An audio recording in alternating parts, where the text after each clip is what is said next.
Okay,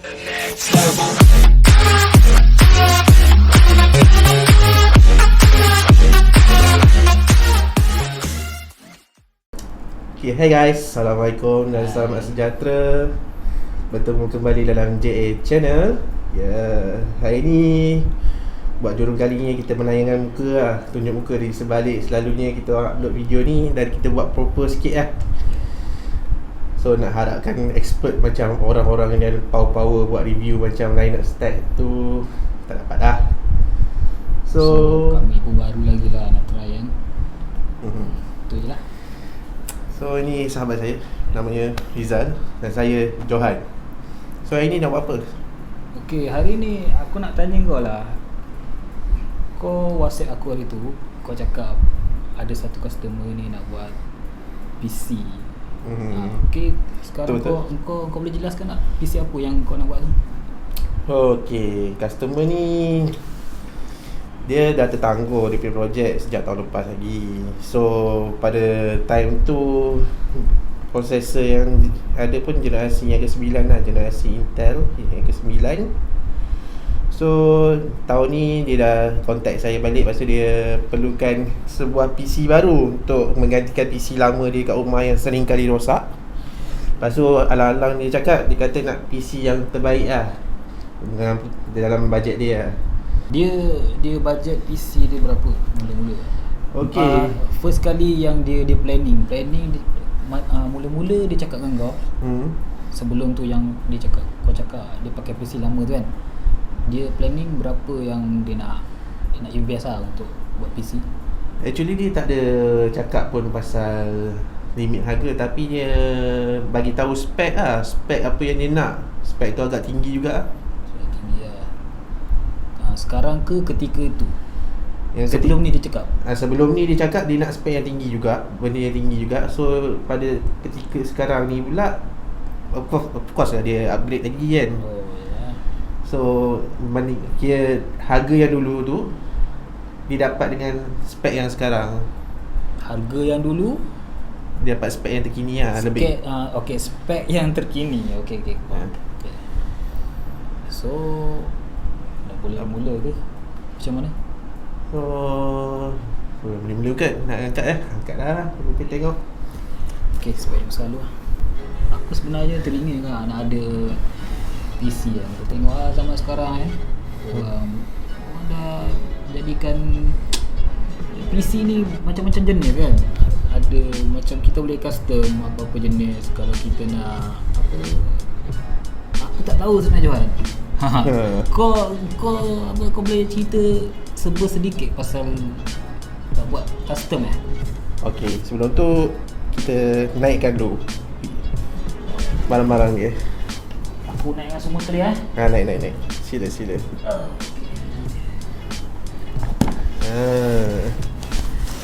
Ni lah barang-barang dia. Okey. Menjawab soalan tadi yang ingin custom PC ni. Sebenarnya custom PC ni is open lah. Kalau korang nak buat PC untuk gaming ke, untuk workstation ke, untuk buat kerja ke, untuk suka-suka ke, tu terpulang. Tapi depend on budget korang juga lah. So benda yang orang cakap paling subjektif kat sini adalah harga lah. Harga-harga yang barang. Contohnya lah, kau plan nak buat satu PC dalam RM2,000. So kita akan tanya balik kepada orang tu, nak buat PC saja ke ataupun satu set dengan monitor dengan keyboard sekali ke. So ada kata kita nak buat PC saja, okey lah, boleh dapat spek yang agak bagus juga lah. Kalau dia kata sekali dengan monitor, mungkin khasnya untuk buat kerja sajalah, tak boleh nak buat secara ekstrim dapat lebih baik daripada yang spek 2000 PC tu lah. Jadinya dia depend pada harga lah. Okay, setengah tu ada biasa orang nak start main game lah. Ini aku cakap pasal game lah kan? Okay, biasa kita tengok sekarang lelaki perempuan semua main game starting kan. Biasa spek yang boleh lah main game biasa-biasa kan. Boleh lah dikira game-game biasa orang pakai PS4 kan. Tapi itu yang PC ni aku tak tahulah berapa, macam mana dia orang dia nak pilih spek lah kiranya. Okey, sebab saya ni pun bukanlah orang yang main game. Yalah. Kita pun bukan orang yang main game, so kita pun tak boleh nak cakap barang apa yang lebih bagus, barang apa yang terbaik untuk main game-game sekian ni. Sebab game ni dia bermain kepada frame rate per second. So benda paling utama kat sini adalah dia punya graphic card dia. Graphic card, lepas tu dia punya CPU, lepas tu dia punya motherboard tu tak ada penting sangat lah, tapi boleh katakan penting juga. Lepas tu dengan orang kata RAM dia, berapa speed RAM tu tersebut. SSD ni kira Ni apa ni pun sama juga. ini storage data. So SSD ni pun tak adalah main peranan penting, tapi pakai SSD biasa pun memadai jugalah. Okey. So benda kritikal paling utama adalah graphic card, CPU, lepas tu dengan RAM. Itu bagi saya lah. Okey, jadinya yang macam ni. Ini apa ke benda ni? Biasa ni, kalau orang yang tak tahu kan, ni apa ke benda ni, macam mana ni? Ini sebab soalan ni adalah casing je lah. Casing sekarang ni tak macam casing dulu je. So nak kita mulakan Zai? Okey, boleh mulakan. Ada pisau lah kat tepi tu. So kita unboxing lah barang-barang yang diperlukan. So barang-barang yang kita perlukan kat sini adalah casing. Tak kisah casing nak bentuk macam mana, tu depend pada korang lah. Ni depend pada korang nak besar mana, nak kecil, nak berwarna-warni ke. Ni casing depend atas korang dan atas kemampuan korang untuk set up macam mana. Ni apa ni? Lampu Ini orang kata fan untuk tambahan dia dalam casing ni. Ni tak ada apa sangat. Okay, next. Ini pula GP650. Okay, yang Rizal pegang ni adalah 650. orang cakap ni adalah PSU, Power Supply Unit. Supply unit. So okay, sini nak terangkan sikit lah power supply unit ni kegunaannya untuk apa. Ni untuk menyalurkan kuasa kepada motherboard untuk onkan PC ni lah. So kita perlukan power yang sesuai lah untuk setup PC ni. So saya pilih kat sini adalah GP650, berarti 650 watt. So spek ni cukup untuk generate kuasa kepada motherboard, kepada graphic card. Kenapa kita ambil 650 ni? Kenapa kita tak ambil bawah dia lagi? Sebab takut nanti power tak mencukupi. Itu saja. So kita buat semua ni dikiranya macam standard lah kiranya. Ke boleh pakai yang bawah daripada ni? boleh pakai yang bawah, tapi depend kepada kita punya, sebenarnya depend kepada kita punya penggunaan macam mana. Kalau grafik card kita yang biasa murah, yang kecil je tak spek yang tinggi, boleh dah pakai yang 500 punya. Ni kalau yang besar ni orang kata sebagai langkah-langkah keselamatan tau. Juga kalau aku tanya aku tak tahu apa lah. Ni saya pun first time juga ni sebenarnya. Ambil PC, buat kat kedai terus je. Tapi kali ni kita kata nak belajar macam mana, apa cara-cara dia. So ni ada alat dia. Okay. So ni ada power supply unit daripada brand Aigo GP6500. So ni dia punya screw, kita letak power cord. Okay. Ni pakai? Ini pakai. Kita pakai Ni pakai kat topi tapi. Okay, next kat tangan Rizal apa pula? Ni apa yang aku nampak, 10 Gen Core i5. Oh, ini sebenarnya prosesor ni baru keluar dalam minggu ni tau kat pasaran Malaysia untuk Core i5 10th generation LGA 1200, kod i5 10400F. Bermaksud F tu adalah tak ada grafik dalam CPU ni. So pada mula-mula pasaran yang dikeluarkan semua ada grafik card, tapi yang ni baru keluar dalam minggu ni juga dalam pasaran Malaysia. Saya dapat dalam pasaran Malaysia, tak tahulah mungkin kat tempat lain ada keluar dulu ke apa, saya tak pasti. Yang pasti dapat kat tangan saya, ini adalah baru dalam minggu ni saya dapat. So ni adalah Core i5 10th generation, Base processor adalah 2.9 GHz bersama dengan 12 MB cache. Okay, bukaan ni nanti kita buka kemudian lah, sebab ni untuk pasang kat motherboard. So kita nak secure barang supaya dia tak rosak lah, so kita buka kemudian. Okay, next kita ada apa benda ni? Okay, ini adalah SSD XPG daripada Adata ya. Saiz dia 512GB dan memakai slot M2 PCIe generasi ketiga. So dalam pasaran ni orang cakap ni adalah yang bagus, mungkin ada yang lagi bagus, tapi ni best for cost lah, murah dan agak laju juga lah. Kalau nak bandingkan dengan Samsung memang jauh beza lah. So kita unboxing sikit. Oh, Samsung lebih bagus lah. Bagus tapi agak costly lah. So ni adalah alternatifnya lah. Samsung je kan? Apa? Selain Samsung, Samsung kita ada Corsair, ada Western Digital pun boleh lah kot. Tapi yang terkenal untuk gaming Corsair dengan Samsung lah. So ni barang dia siap bagi dengan apa ni, heatsink tadi. okay, next. Ini adalah RAM, didatangkan oleh Adata juga, brand XPG. XPG ni sebenarnya adalah sinonim untuk Adata yang spek gaming lah. So ni XPG, RAM 8GB kali 2. So maksud total adalah 16GB, speed 3200 MHz lah, betul lah. Jadi 3200 MHz DDR4 So ni didatangkan dengan RPG sekali lah, RPG punya color lah. So pasal RAM ni ada lilap sikit lah.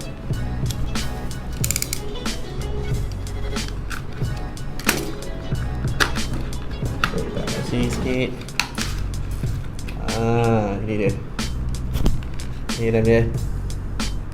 Okay, ni DDR4. Bagi siapa yang tak tahu tu, macam aku lah. Pemenung lah, tak tahu apa. Tak apa, kita belajar Zal, kita belajar. Okay. Next sir. Okay, next. Ini orang yang Ventus, betul. ini orang yang nanti-nantikan lah. Ini Apa nama? graphic card MSI GeForce RTX 2060 Super. Dia punya RAM dia 8GB DDR6. Lepas tu memory bus dia 256 lah. So orang kata ada lagi tinggi daripada ni sebenarnya, untuk 270, 280. So customer ni dia dah tanya awal-awal pasal spek ni. So kita bagilah spek ni. So kita buka lah. Ini barang paling mahal ni, paling mahal antara yang lain ni.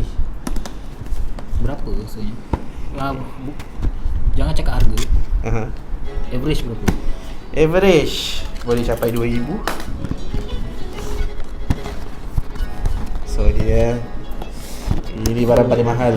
So nanti lepas habis ni boleh kita cakap jumlah semua. Boleh. Itu di pengakhir video lah. So bagi yang nak tahu harga semua spek ni, nantikan sampai habis video ni. Right. Oh ini paling mahal bro. Tak pernah aku pegang graphic card semua hidup aku, graphic card yang paling mahal ni. Tapi tak tahulah, bagi aku ni paling mahal lah yang pernah aku pegang. Ini dia. Dia kalau macam ni boleh pasang dekat apa, laptop? Tak boleh kan? Ini tak boleh lah bang. Boleh. Ini kalau kat laptopnya dia ada khas punya untuk laptop. Dia pun ada model yang sama juga, RTX 2060. Tapi ini khas untuk PC lah. Ini khas untuk PC. Ini bentuk dia. So ni side. Lepas tu ni ada back panel dia. So sini dia datangkan dengan display port Dia tak datangkan dengan DVI atau VGA. Dan display port dia support 3. So that means mungkin mana yang tahu kat luar tu, mungkin dia boleh support 3 monitor sekali bersama dengan satu HDMI lah. So short lah, aku nak main game memang luas lah. Okay. Alright. Mahal ni. Mahal. So ni main robot jadi tak perlu review lah benda ni, sebab korang pun boleh cari video ni kat luar, kat YouTube bersepah orang review pasal grafik card ni. So korang tahulah apa spek-spek dia. Jangan tanya kami spek, kami hanya tahu untuk tolong sesuaikan bajet anda. Ya. So tujuan kita untuk video ni, buat video ni untuk apa sebenarnya?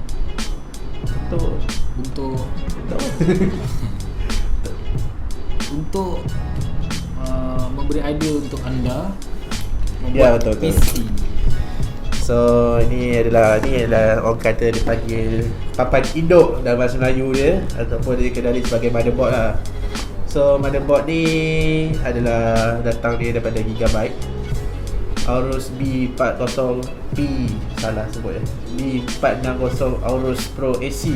AC ni bermaksud didatangkan dengan built-in wifi lah pada board ni. So korang tak perlu risau nak tarik kabel ke kat dalam rumah, susah nak tarik kabel Cat 6 tu lagi dah, jenuh dah pasang kan. So ni korang just find solution lah untuk korang pakai wifi kat rumah. So nak explain jauh-jauh pasal board ni tak perlu kot, sebab korang pun tahu juga nak cari kan. So lupa sekarang ni masa beli itu dia selitkan kali dengan customer nak hard disk ni. Tengok hard disk 2TB, hard disk 2TB sebagai extension untuk storage dia lah. So ni kau tahulah apa kegunaan dia. So ni adalah motherboard dia.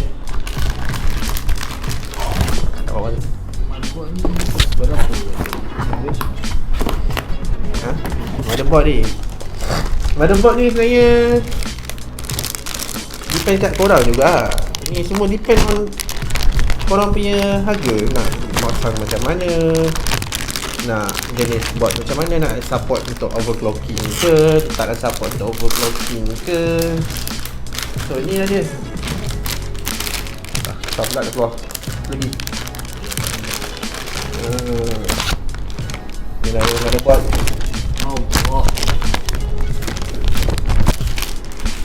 B460 Aorus Pro AC.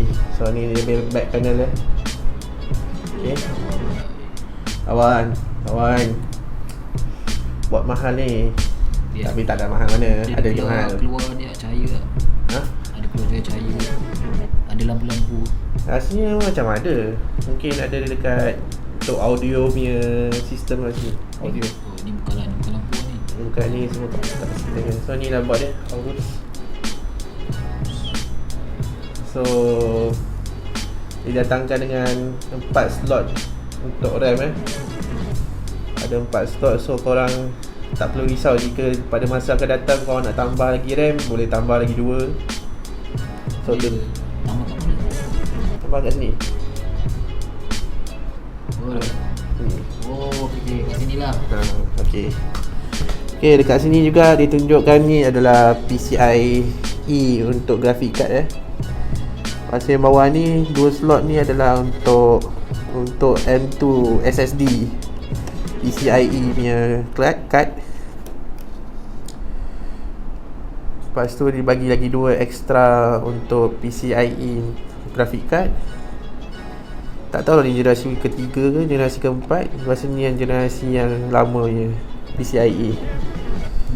So board ni support LGA 1200 untuk soket i5 ni lah, yang terbaru ni daripada Intel generasi ke-10. So inilah dia. Dia ada support tak untuk i3 ke? Okey, soalan yang bagus daripada Rizal ya.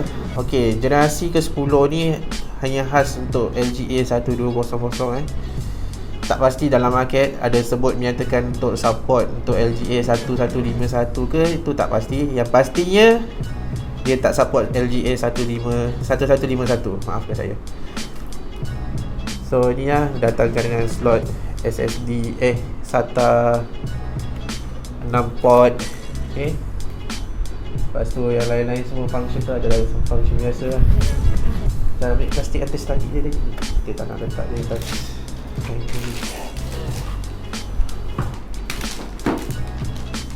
So inilah barang-barang dia. So kita akan beralih ke orang kata pemasangan pula. So ada apa-apa soalan Zal? Apa yang kita tak faham, apa yang anda tak faham. So kalau ada soalan apa-apa, ada komen apa-apa, sila komen kat bawah video kami dan tanyalah apa yang anda ingin tahu. Selagi saya mampu jawab, saya jawab. Selagi kalau saya tak Tapi korang mesti tahu lah apa benda ni. kau mesti tahulah ni sebenarnya tak perlu pun kalau kat tangan kita-kita ni rasanya tak perlu pun sebenarnya, tapi customer nak orang kata satisfaction kan, kepuasan dia ambil Windows Ori lah, OEM. Ni berharga, ni tak apalah kita cakap lah harga je. Kita cakap ni harga. Sekejap. Biasa orang memang pakai ni lah. Selain dari ni Ada lagi tinggi yang dia ambil yang Pro punya, tapi terlalu mahal lah license dia. berapa? Ni kalau ni Home Edition untuk single language harga dia 500. Kat pasaran lain tak tahu, kat tempat saya ambil barang harga dia 500. So itu saja. So kita boleh teruskan pada pemasangannya. Okay.